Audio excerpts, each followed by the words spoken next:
This is the homepage of a website with over 57 million historic newspaper pages, all free, and there are many that aren't digitized elsewhere. Getting into this archive is strangely hard. I'll show you a direct route. But the hurdles don't stop there. Once you're in, searching the site seems fiendishly difficult. This video is a short tutorial on how to find what you're looking for. My previous video was a tutorial on Newspaper Finder, which is a fantastic free tool that shows which towns are covered by which local newspapers.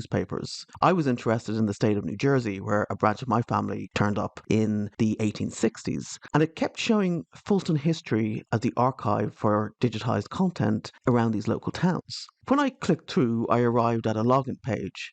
I didn't have a login, so I signed right up and waited for the confirmation email so I could access the Fulton History site. It never came. I tried again with a slightly different login, different email, waited a week, still nothing. So I was stuck until I started poking around the edges of the website. Here's what I worked out. You don't actually need an account to search the content. You need it to browse the content, but you can get by with just searching. You get the results. This is the main page. You'll know it by the goldfish. The link is on the screen. There are 4 options on the page, but pick the first one to search the archives. Why? If you've never used the site, I'll show you. If I go to browse the archives, I get this page of folders.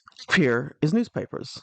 Click into that and then you get stuck on the login page. Just go back to the main page again and say hello to the goldfish. Now choose the first option, the search option. So this is a search page. Wait, is it the telephone I hear?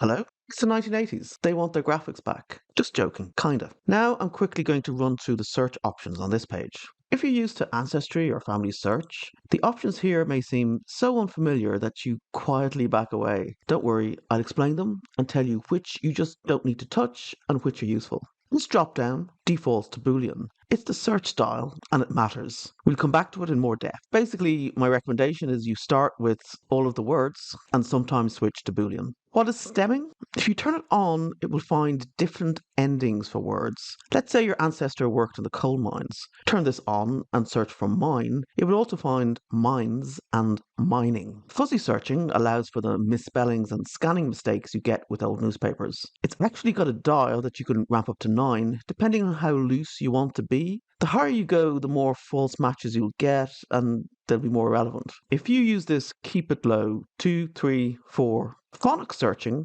finds names that sound the same but are spelled differently. A search for Smith also will turn up SMYTHE. I'll tell you now that you can skip the WordNet options. WordNet is a database of synonyms built in Princeton University. If you search for doctor with the synonyms turned on, you'll also find physician. Turn on related words and you may find quack. It's not good for people's names, so I'd leave them off. User-defined synonyms lets you build your own list. You could tell it that you wanted to treat mines and quarries as the same. It's just more setup than it's worth for me, so I recommend you leave it off. Finally, sort type sets the order your results come back in. It's on hits, which works fine. Let's say I'm looking for info on Robert Newbigin. I'm using this example because it's an uncommon surname. I know he lived in St. Albans in New York. I know he was married, but I never found the maiden name of his wife. I set the search type to all of the words. I type Robert Newbigin, and it finds pages that have both those words on them anywhere on the page. They don't have to be next to each other. In Boolean, to get the exact same result, I type Robert and Newbigin, spelling out the and myself. Same pages, more typing. For a simple search like this, they do the same job. Boolean earns its place later when you want to do something fancier. But right now, either way, I'm getting far too many results. So the next thing I do is add where he lived. I'm going to put in Albans because whether it's Saint or ST period, in terms of St. Albans is a bit messy, so I'll just use Albans. And you can see that that already cuts down the results, because now I'm only getting pages with his name in this town. See how I've got Mrs. Robert Honeymau and Mrs. Robert Wilton? I want to treat Robert Newbigin as a phrase, so I put quotations around it in all of the word search. You may think that I should choose exact phrase here, but no. That would treat Robert Newbigin Albans as the exact phrase and I'll get no hits. So now I've got a handful of results. And here's one from the society pages of the Brooklyn Daily Eagle. Mr. and Mrs. Robert Newbigin of St. Albans are spending the weekend with Mrs. Newbigin's parents, Mr. and Mrs. Edward A. Cherry. Now look what that just gave me. I didn't have a maiden name for Robert's wife, but this entry names her parents. She was born a Cherry. That's a great result that opens up other search options for me in terms of records. Now I want to show you the power of the default option, the Boolean. This is really useful when you want to narrow down your search to a specific newspaper. For me, I want to restrict on the Brooklyn Eagle. The key is that you're not using the newspaper title. You have to use how the Fulton site names the PDFs. For that, find one example in the search results of the paper you want and check the file name. So for me, I'm going to use Brooklyn NY Daily Eagle. NY in there, right? So with the search option set to Boolean, here is the search entry. Robert Newbigin as a phrase, and Albans, and then I open a bracket, file name contains, open another bracket, and put in that search title. For me, Brooklyn NY Daily Eagle, then close two brackets.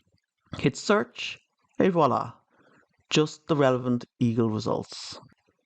That's the get started version of the search. There are more search options, but this is plenty to find your family.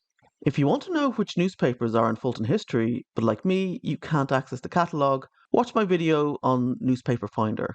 It shows you how to check. I've also made a one-page cheat sheet with everything I covered in this video. It comes free when you join my newsletter. The link is in the description. This final section of the video is to answer the question, why? Why does this website exist? Why is there a goldfish on the front page? Why are there 4 strange figures on the search page? And why does the site look so old? Here's a quick history. This archive and site was created by one person, a guy called Tom Triniski. When he retired over 20 years ago, he started digitizing his own collection of historic postcards from his hometown of Fulton. After postcards, he expanded into newspapers. He bought a microfilm scanner and borrowed microfilm rolls of old newspapers from libraries and universities. His scanner produced PDFs of the microfilm. His deal with the institutions was that he'd give them a copy. It sounds quite simple, but this guy spent years on years doing exactly this. The archive database and his website were hosted on servers in his own home. The website looks the way it is because that's how he wanted it decades ago, and I doubt it has changed much since then. I mentioned that the search options might make you a bit nervous because they're different to what we usually see in genealogy or newspaper archives, like the WordNet options and the user-defined synonyms that I told you to skip. That's not actually Tom's own system. He went looking for the best option to index scan PDFs and settled on a company and product called DT Search. Have a look at their website. I'll jump to one of their sales pages showing off their product. Look familiar? Now you know where the options come from. Of course, there are some elements missing from this company's webpage. It's missing the 4 sharply dressed men on the Fulton History search page, the quartet that look remarkably similar to each other. Nope, they're not brothers from the 1920s. The faces are all Tom himself.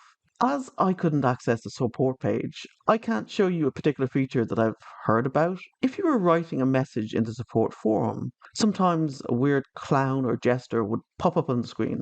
Apparently, Tom was also logged in and controlling the graphics in real time. So I think we've established that this incredibly hard-working retiree is also somewhat eccentric. He has also reportedly turned down offers to acquire his archive. As far as I can tell, he continues to maintain it himself on servers in his own home. Over the last decades, the site occasionally goes down completely. I can see Reddit and Facebook threads with people asking if it's gone. Those with experience tell them to come back in a few days and try again. As a data professional, I hope that Tom has multiple backup systems that aren't all in his own house. I just don't know. But I do have advice for people who find relevant content on this wonderful resource. Don't just log the link in your research spreadsheet. Download the relevant PDFs and keep copies in several places, not on the same machine. Hope that helps, and best of luck with your family research.